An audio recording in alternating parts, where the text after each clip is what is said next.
보고 그림을 그린 후 이게 제일 중요해요. 핵심 포인트는 뭐냐면 전부 다 1, 2, 3, 4 모두 다요. 우선 절대값이 없다고 보고 그림을 그리는 게 제일 먼저 우리가 할 일이야. 이게 공통점이에요. 자, 그래서 우선 절대값이 없다고 보고 그림을 그린 후 얘는 어떤 그림이 나오냐면 우리 한번 요식 보고 얘기를 해보겠습니다. 자, 요식 봤더니 y는 절대값이야. 절대값은 항상 0 이상인 값이지. 그 얘기는 안타깝지만 y값은 절대로 음수가 나올 수 있다 없다? 없단 얘기예요. 어떤 그래프도 x축 밑에 존재해서는 된다 안 된다? 안 된다야. 근데 내가 우선 절대값이 없다고 그림을 보고 그렸더니 그림이 이렇게 생긴 1차함수가 나왔어. 그러면 우변 전체에 절대값이 붙은 경우는 어떻게 되냐면 바로 x축 밑으로 내려간 이 부분을 꺾어서 이렇게 x축 대칭이 되게 올려버리셔야 되는 거예요. 그래서 너는 밑엔 존재할 수 없으니까 이렇게 x축 위로 꺾어 올린다. 그래서 이렇게 밑에 적어 놓으세요. 우선 절대값이 없다고 보고 그림을 그린 후 x축 밑으로 내려간 부분을 꺾어 올린다 라고 적어 놓으시기 바랍니다. 자, 그러면 우리 한번 상황 보도록 하겠습니다. 자, 요 첫 번째 그래프예요. y는 절대 네, 필기하세요. 너무 빨랐구나. 자, 우선 여기까지 필기. 되셨습니까? 자, 그래서 얘를 그릴 때 x는 1 이상 1 미만 분류하지 마시고 그냥 어떻게 푼다? 우선 절대값이 없다고 보고 그림을 그려요. y절편 몇입니까? y절편 몇이에요?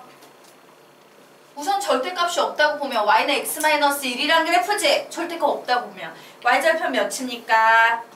마이너스 1이에요. 여기 마이너스 1이 있다 쳐. 기울기 몇입니까? 1이에요. 45도 경사를 가진 거죠. 그래서 우선 절대값이 없다고 보고 원래 그래프를 그려놔. 그리고 나서 x축 밑으로 내려간 부분을 꺾어 올린다 라고 했으므로 이 부분만 꺾어서 이렇게 올려버리면 되겠지? 그래서 최종적으로 우리가 그리는 그래프는 이 파란색 그래프가 된다. 원래 그래프인 노란색을 그려놓고 꺾어 올려서 파란색을 만든다. 이렇게 기억을 하시면 돼요. 자, 그 아래에 이차함수가 나와 있죠. 우변 전체에 절대값이 붙은 이차함수 그림 그려보시기 바랍니다. 아래쪽에 있는 그래프 그려보세요.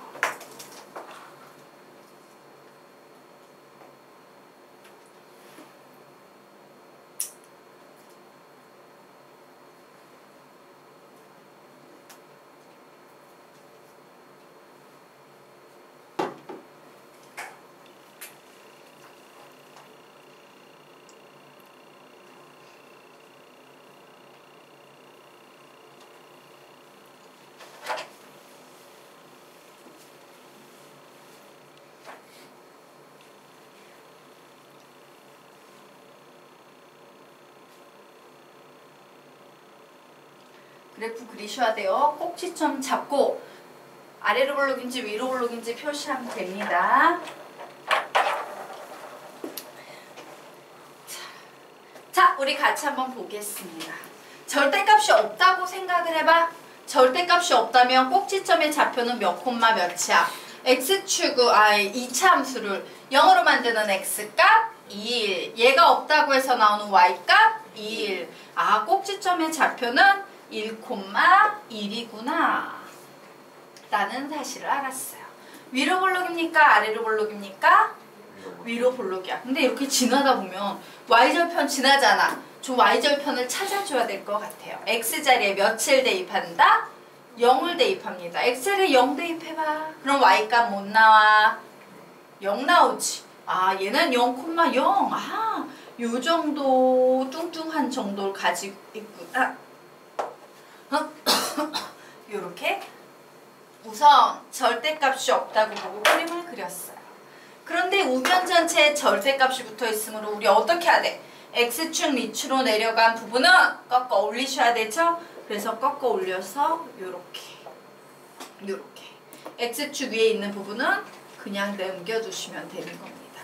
요게 바로요 우변 전체에 절대값이 붙은 그래프예요. 별로 어렵지 않죠? 네. 자, 여기까지 됐습니까? 네. 그러면 우리 이제 두 번째 개념 정리해 보도록 하겠습니다. 자, 두 번째 개념의 제목은 x에만 절대값이 붙은 경우예요. 자, x에만 절대값이 붙은 경우의 식의 특징은요. 예, 보통 이런 식으로 붙는 거예요. x에만 절대값이 붙은 경우야. 자, 이 경우에는 어떻게 푸냐? 우선 절대값이 없다고 보고 그림을 그리는 것까지는 똑같아요. 그 다음에 이런 생각을 하셔야 돼요. 이 식이 그냥 우선 절대값이 없다고 보고 그린 이런 그림이 나왔다라는 것은 x가 이렇게 변했다는 것은 0 이상이란 얘기지. 맞아? 즉 그래프 중에서요. 절대값이 없다고 보고 그린 그래프 중에서 x가 0 이상인 부분에 그림만 남겨두고 남은 그래프는 지워버리는 거야. 선생님 x가 0 이상인 부분은 어떤 부분에 있는 그림인데요? 이쪽에 그려진 그림이 x가 0 이상인 부분의 그림이야. x가 0 이상, x가 0보다 작은 범위. y가 0 이상, y가 0보다 작은 범위. 되겠습니까? 이렇게 나눠져요. 그래서 이 부분을 그린 다음에 위에 x를 썼지. 그럼 반대로 얘를 y축 대칭하면 우리가 원하는 그래프가 무조건 만들어지게 돼 있어요. 자, 요 2번과 3번은 같이 한번 가보도록 하겠습니다. 자, 요번에는 y에만 절대값이 붙은 경우예요. 식의 특징은 요렇게 생겼다라는 요런 특징을 갖고 있을 거야. y에만 절대값이 붙은 요런 특징. 그러면 이 식이 이렇게 바뀐다? 무슨 범위야? 시작! y는 0 이상. 여기에 뭐가 오겠습니까? x축 대칭. 요렇게 오게 되는 거예요. y가 0 이상인 이 부분만 그림을 그려서 x축에 대칭을 해서 그리시면 됩니다요. 자, 무슨 말이냐? 우리 그래프 한번 그려보도록 하겠습니다. 자, 여기에 있어요. 얘 우선 절대값이 없다고 보고 그림을 그리면 이런 그림이 나오지. 이 그래프에서 무슨 범위만 살린다? x가 0 이상인 부분만 살려주는 거예요. x가 0 이상인 부분은 요만큼이지. 그리고 무슨 축 대칭한다? y축 대칭한다. 이런 그림이 돼버리는 거예요. 자, 그러면 이 y에만 절대값이 붙은 세 번째 그래프 설명드리겠습니다. 우선 절대값이 없다고 보고 그림을 그린 후 어느 부분만 남긴다? y가 0 이상인 부분인 이 x축 위에만 남긴 후에 무슨 축 대칭한다? x축 대칭한다. 이렇게 되는 거예요. 알겠습니까? 네. 그러면 아래에 있는 거 여러분이 그려보시기 바랍니다. 아래 이차함수는 여러분이 그려보세요.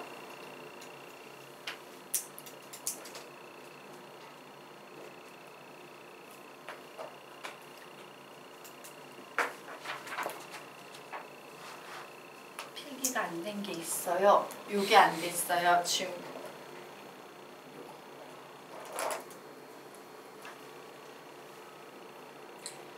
원래 그래프는 다 똑같아. 4개 모두 다. 우선 절대값이 없다고 보고 그림을 그린 후 얘는 다 똑같아.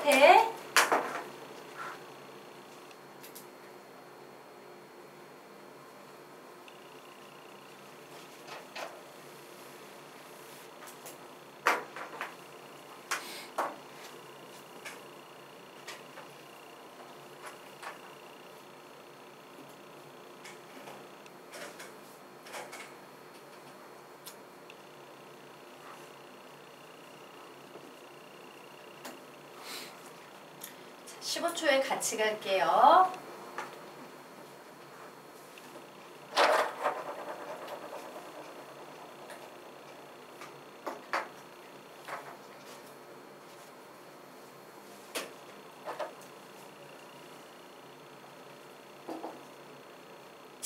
우리 같이 보도록 하겠습니다. 우선 절대값이 없다고 보고 그림을 그리면 1,1에 0,0을 지나는 위로 볼록인 이런 그림이 나온다. 이제 이 부분에 집중해야 되죠. x에만 칠판 x에만 절대값이 붙은 경우는 바로 이 x가 0 이상인 부분만 그림을 살려두는 거예요. 그리고 이제 이 녀석의 반대인 무슨 축 대칭? y축 대칭, y축 대칭 이렇게 그림을 그리시면 되는 거예요. 자, 세 번째 보도록 하겠습니다. 우선 절대값이 없다고 보고 그림을 그린 후 얘 집중해야 되지. 자, 어느 부분만 살려둔다? y가 0 이상인 부분만 살려둡니다. 그리고 이 녀석의 반대되는 개념이 뭐? x축 대칭 이렇게 그림이 나오는 거예요. 되겠습니까? 네, 여기까지 우선 정리. 자, 여기까지 됐죠? 그럼 이제 하나만 더 배우면 되겠습니다. 자, 네 번째 개념 들어가도록 하겠다. 자, 네 번째 개념은 x, y 모두 절대값이 붙은 경우예요. x, y 모두 절대값이 붙은 경우 식의 특징을 보면요. 이런 식으로 x, y 모두 절대값이 붙어진 경우입니다. 사실 얘는 분류해서 풀 때 1, 2, 3, 4 중에 가장 골치 아프고 어려운 유형 중에 하나인데 되게 간단히 풀릴 수 있어요. 우리가 위에 배운 3, 4번 개념이 다 결합이 된 거지. 그러면 어떤 범위를 원래 살려야 돼? x도 0 이상, y도 0 이상이야. 근데 까놓고 얘기해봐. x도 0 이상이고 y도 0 이상인 사분면은 몇 사분면입니까? 1사분면. 아, 1사분면만 그림을 남겨두고 그 다음에 이제 뭐 해야 돼? x축 대칭, y축 대칭 모두 다 해야 되지. 우리 그거를 이렇게 적어볼까 해요. 데칼코마니 이렇게 부르겠습니다. 여러분 데칼코마니 뭔지 알죠? 예, 물감 막 짜가지고서 막 접어가지고 피면은 막 이렇게 대칭형의 그림이 나오는 거 있지? 그런 데칼코마니를 만드시면 돼요. 자, 무슨 말인지 설명드리겠습니다. 와우, x, y 모두 절대값이 붙은 경우네? 그래, 절대값이 없으면 y는 x-1이니까 이런 그림이 나오겠구나. 이 그림 중에서 몇 사분면만 살려둔다? 1사분면만 살려놔요. 그리고 얘를 이제 데칼코마니 작업을 하려면 우선 권장사항은 우선 x축 대칭하세요. 이렇게 됐지, 빨간 게. 그리고 나서 이 통째로 빨간 부분을 y축 대칭하세요. 그럼 이렇게 되겠네? 그럼 데칼코마니 되고 있죠? 네, 이게 바로 그려진 아까 말했던 4개의 그래프를 그려야 해요 라고 했을 때 하나, 둘, 셋, 넷 4개의 그래프가 되는 거예요.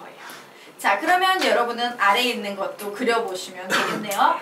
우선 절대값이 없다고 보고 그리면 다 똑같아. 그거 구하거나 막 시간 끌지 말고 옆에 거 보고 그려놓은 상태에서 x, y 모두 절대값이 붙은 경우를 그려보시기 바랍니다.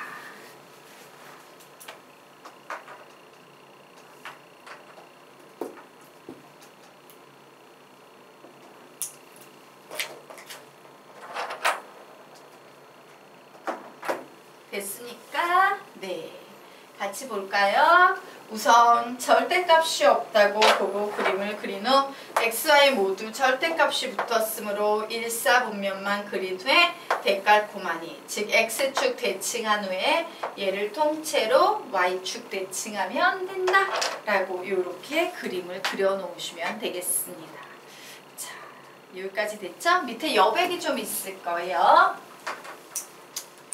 여백에 우리 필기를 좀 하고 가도록 하겠습니다. 자, 2가지 개념을 좀 설명드리고 가려고 해요. 우선은 첫 번째, 여러분이 문제를 풀다 보면 이런 문제를 보는 경우가 있을 거예요. y는 x의 제곱 마이너스 2 절대값 x 플러스 5다 라는 문제가 종종 요 파트에서 톡톡 튀어나오는 경우가 있어요. 자, 그러면 우리는 요 식을 봤을 때 무슨 생각을 해야 되냐면요. 아, 얘는 y는 절대값 x의 제곱 마이너스 2 절대값 x 플러스 5라고 원래 적어줘야 되는데 출제자가 한번 꼬아버린 거구나 라는 생각을 하셔야 돼요. 자, 얘를 이렇게 바라볼 수 있는 이유는 뭐 때문이야? 절대값 A의 제곱은 그냥 제곱과 같다라는 요런 이론 때문이에요. 그러므로 우리는 앞으로 요런 식을 봤을 때 얘를요 뭐라고 해석해야 된다? x에만 절대값이 붙은 경우로 해석을 해서 우선 절대값이 없다고 보고 그림을 그린 후 x가 0 이상인 부분만 그린 후에 y축 대칭해야겠구나 라고 생각하셔야 돼요. x에만 절대값이 붙은 경우의 그래프를 나타내는 거야 라고 요런 식 나오면 이렇게 해석할 수 있어야 된다. 이게 우선 첫 번째 포인트예요.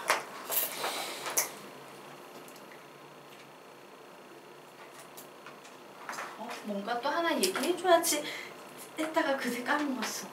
바본가 봐. 내가 뭘 해주고 싶어 했지? 미안해요. 가르쳐야지 생각했다가 그새 까먹었어요. 네, 추가 개념 하나 봐주려다가 까먹었네. 기억이 안 나네. 나중에 생각나면 드릴게요. 미안해요. 하나 더 정리해줘야지 했다가 까먹었어요. 자, 그러면 우리 이제 다음 페이지로 넘어가서요. 예. 이차함수의 표현 방법에 대해서 좀 정리를 해보도록 하겠습니다. 여러분, 이차함수 식을 사용하는 방법, 쓰는 방법에 일반형의 식이라는 것도 있고 표준형의 식이라는 것도 있는데 기억하세요? 일반형 하면 머릿속에서 떠오르는 식이 있으니까, 표준형 하면 떠오르는 식이 있으니까 하나 더 있는데 절편형의 식이라는 게 있는데 모르는군요. 그럼 설명을 드리도록 하겠습니다. 자, 이차함수를 표현하는 방법에는요 3가지 방법이 있어요. 표준형의 식이라고 불리는 y는 a의 x-m의 제곱 플러스 n 이라는 요런 구조의 식도 있고요. 그냥 얘를 전개해서 내림차순으로 정의한 y는 ax의 제곱 플러스 bx 플러스 c라는 요런 구조의 일반형의 식도 있고요. 자주 나오지는 않지만 알아둬야만 하는 절편형의 식이라는 y는 a의 x-알파, x-베타라는 요런 3가지 형태의 식의 구조가 존재해요. 2차 함수에는. 그럼 여러분은 이거 다 외워야 될까 안 외워야 될까? 외워야 해요. 자, 얘를 왜 외워야 되는지, 그리고 또 중요한 내용 한번 볼게요. 우선 필기하십시오. 자, 됐나요? 여러분, 하나의 1차 함수, 즉 직선을 확정짓기 위해서 조건이 몇 개 필요하지?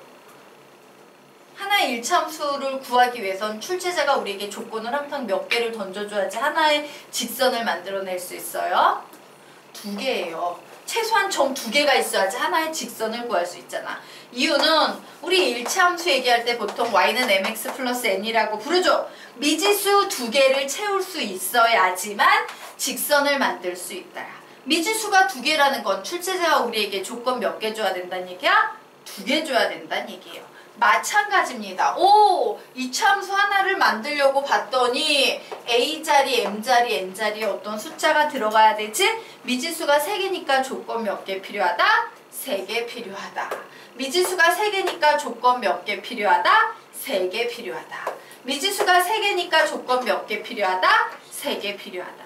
1차 함수는 조건 2개면 되지만요. 2차 함수는 무조건 문제 속에 조건이 3개가 있을 때만 우리가 그 2차 함수의 식을 만들어낼 수 있어요. 그런데 중요한 것은요. 문제의 표현, 풀이 해석 이렇게 나와 있죠. 문제의 표현이라는 건 출제자가 2차 함수 문제를 낼 때 우리에게 질문하는 기본적인 패턴이 있다. 즉 어떤 패턴? 꼭지점을 주는 경우, 혹은 그냥 일반적인 세 점을 주는 경우, 혹은 알파, 0, 베타, 0이라는 x절편을 주는 경우, 이렇게 3가지 경우가 존재하는데 이와 같이 문제를 주면 우리는 이때 꼭지점이 주어지면 무조건 표준형의 식을 세워서 문제를 풀어야 되고, 그냥 일반적인 세 점이 주어지면 일반형의 식을 적어놓고 문제를 풀어야 되고, 당연히 절편이 주어지면 절편형의 식을 적어놓고 문제를 풀어야 된다라는 이런 약속이 있다 해요. 즉 각각의 문제의 표현에 따른 풀이 해석이 존재한다. 이거 외워야 돼, 안 외워야 돼? 외우셔야 돼요. 자, 지금부터 여러분에게 15초 드리겠습니다. 암기하십시오.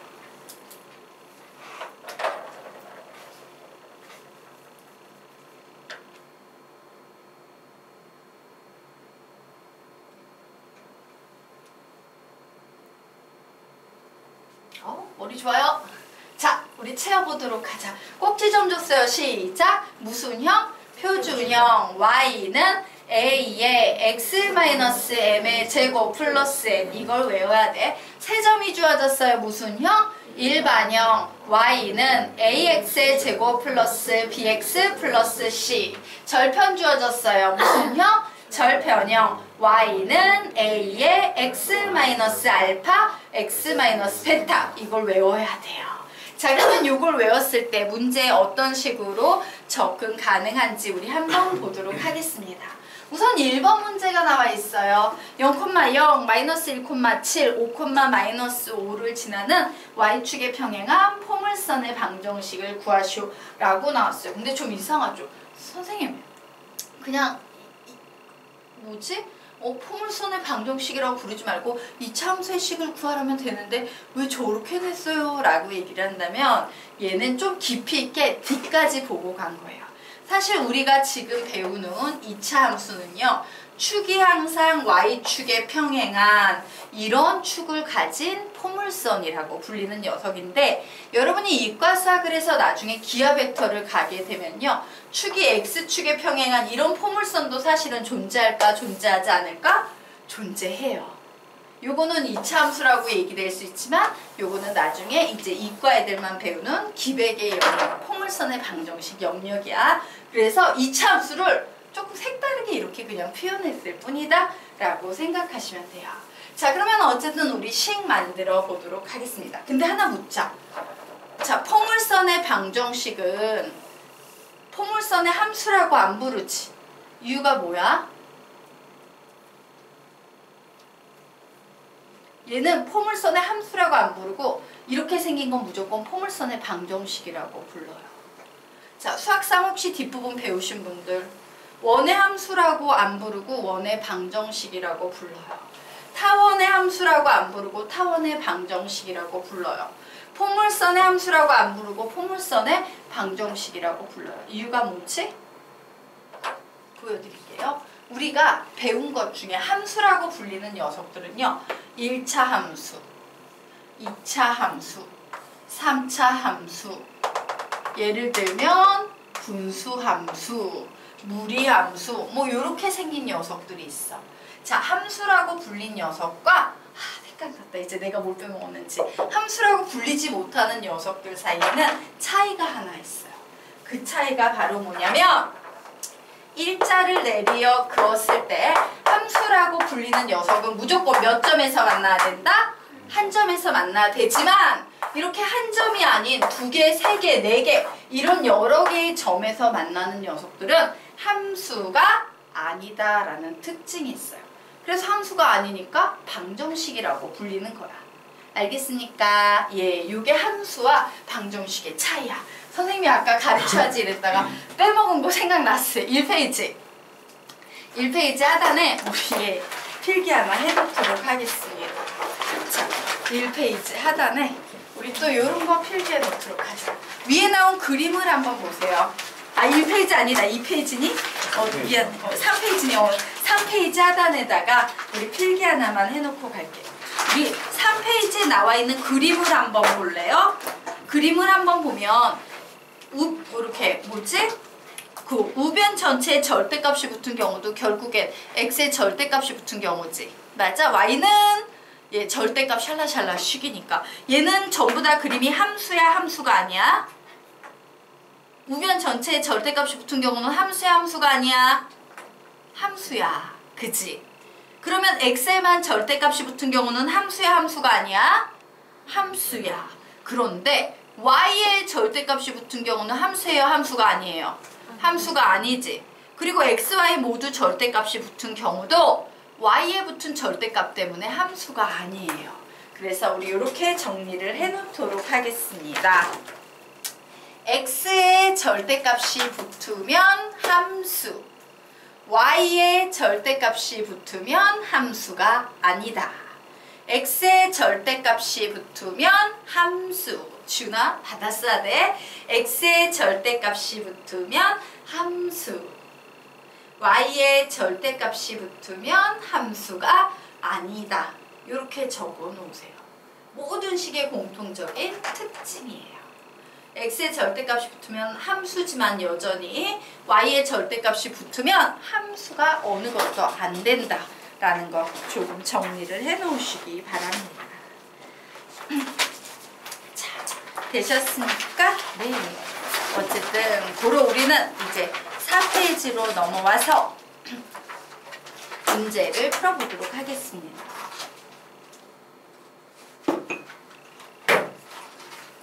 얘는 무슨 형으로 문제를 풀어야 될까? 무슨 형? 일반형. 왜? 일반적인 세 점이 주어져 있으므로. 그러므로 y는 ax의 제곱 플러스 bx 플러스 c를 우선 적어 놓아야지 풀 수 있어. 이제 나의 목표는 a, b, c만 찾아내면 되죠? 그래서 어떻게 하냐? 와, 이 함수의 그래프에 0,0이라는 점이 있다고? 그 얘기는 x, y 자리에 0을 대입해도 등식 성립한다는 얘기네요. x에 0 대입했어. 그럼 뭐만 남아? c만 남죠. 아, c 하나 구했다. 끝났어요. 이제 몇 콤마 며칠 대입합니까? 마이너스 1,7을 대입을 해봅니다. y 자리에는 7을 넣고 x 자리에 마이너스 2를 넣고 c는 0이니까는 이제 신경 안 써줘도 되겠죠. 자, 요번에는 5, 마이너스 5를 대입합니다. 마이너스 5는 25a 플러스 5b다 라고 이렇게 나왔어요. 자, a와 b에 관한 이원 1차 연립 방정식이 되고 있죠. 자, 요 식에다가 며칠 곱해주면 참 좋겠다. 5를 곱하면 참 좋겠다. 그러므로 7로 35는 5a 마이너스 5b 나왔어요. 두 식을 더한다 뺀다? 더한다. 그래서 30은 30a. a 몇 나옵니까? 1. b 몇 나옵니까? 마이너스 6. 그래서 답을 내는 거예요. 아, 연립방정식 푸니까 답 나오는구나. y는 다 불러. 답은 x의 제곱 마이너스 6x. 요렇게 답을 내시면 되는 거예요. 자, 여기까지 됐죠? 그럼 이제 2번 문제 한번 풀어볼 거야. 2번 문제는요. 무슨 형을 써야 될까? 무슨 형? 무슨 형? 절편형이에요. 왜냐면 세 점을 그냥 보시면 안 돼요. 여기에 있는 바로 이 점 두 개를 봐봐. 2,0, 4,0 x 절편이지? 이렇게 x절편 두 개가 주어져 있을 땐 절편형의 식이에요. 자, 그럼 식 불러볼까? 시작! y는 a에 뭐라고 쓸 거야? 시작! x 마이너스 알파라 쓸 거야? 이제 나왔는데 2 x 마이너스 4. 그럼 이제 무슨 생각할 수 있어? 와, 이 a 하나만 구하면 되겠구나. 조건 하나만 더 있으면 되겠구나. 그 조건이 어디에 있으니까 5,3자리에 있는 거예요. 그래서 y 자리에 3 넣는다. x 자리에 5 대입하면 5 빼기 2는 3, 5 빼기 4는 1 이렇게 나오네요. a 몇 나옵니까? a는 1이에요. 그러므로 결국 이 식은 y는 x-2, x-4 이렇게 나왔는데 보통 우리가 절편형은 되게 독특한 케이스야. 보통 답을 낼 때는 표준형 아니면 일반형으로 내지. 그래서 우리는 일반형으로 답을 쓸게요. 왜 표준형까지 가려면 또 힘드니까. 자, 그래서 최종 답이 일반형의 형태로 바꾸면 불러볼까? 시작. y는 x의 제곱 마이너스 6x 플러스 8 이런 식으로 적으시면 돼요. 자, 그럼 세 번째 문제는 무슨 형을 사용해야 될까? 보고 얘기해 보세요.